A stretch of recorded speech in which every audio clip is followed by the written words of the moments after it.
நம்ம red tape மிஸ்ட்ரியில டூட்டோகாமன் பத்தியும் நெஃபர்டிட்டி பத்தியும் பல விஷயங்களை பார்த்தோம். டூட்டோகாமனோட அப்பா அக்கெனட்டனை பத்தி மட்டும் பார்க்காம இருந்தா கரெக்டா இருக்குமா? இந்த வீடியோல அக்கெனட்டன் யாரு, அக்கெனட்டனோட மம்மி கிடைச்சிருச்சா, அக்கெனட்டனுக்கும் தமிழனுக்கும் என்ன சம்பந்தம் அப்படிங்கறத இந்த ரெட் டேப் மிஸ்ட்ரியில நம்ம ஒண்ணு விளக்க போறோம். சோ வாங்க வீடியோக்குள்ள போகலாம். நான் சிவரஞ்சனி, ரெட் டேப் மிஸ்ட்ரியில இருந்து.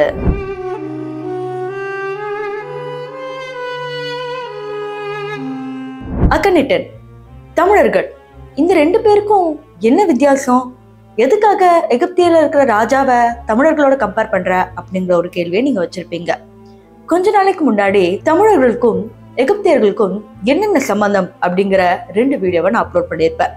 அந்த வீடியோல நான் ஒரு குறிப்பிட்ட விஷயத்த இப்ப நான் திருப்பி சொல்றேன். அக்கெனட்டன் அப்படிங்கிற பேரையும் ஏகநாதன் அப்படிங்கிற இந்த பேரையும் கேட்டீங்கன்னா ஒரே மாதிரி இருக்கே அப்படிங்கிற மாதிரி ஃபீல் ஆகும்ல. ஏகநாதன் அப்படிங்கிறவரு சிவன். எங்க அக்கெனட்டனோட தலையிலையும் ஒரு சின்ன பாம்பு இருக்கிற மாதிரி இருக்கும். அப்ப இவரும் சிவனா அப்படின்னு கேட்டீங்கன்னா அது டவுட் தான். அக்கெனட்டனோட ராஜ்யத்துல பல விஷயங்கள் மர்மமாவே மாறிச்சு. அது என்ன அப்படிங்கறத 2வது பாயிண்ட்ல சொல்றேன்.